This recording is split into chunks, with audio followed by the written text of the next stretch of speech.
Okay, problem 20. Three people are sharing a large block of cheese. They take turns cutting off half of what remains and eating it. So, first Sarika eats half of the cheese, then Dev eats half the remaining half, and then Rajiv eats half of the remaining half of that half. So, and then they pass it back to the first person, and so on. So essentially what this means is, and the question is asking us how much cheese does Sarika eat in total.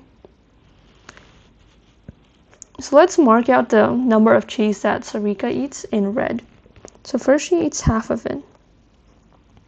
Then she passes it to the second person who eats a quarter, and then third eats 1/8. And so the next she eats like 1/16, and then so on. This goes on completely like infinitely, essentially, because it tells here that they stop when the cheese is too small to see. What that means is it's an infinite cycle, and they just keep eating cheese.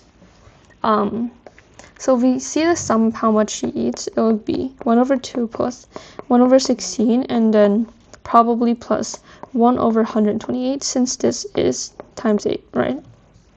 And then so on.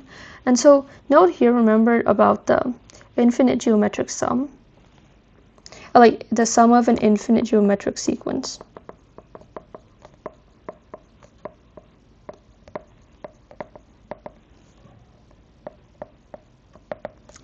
So we know that that sum is a, which is the first value, divided by 1 minus r.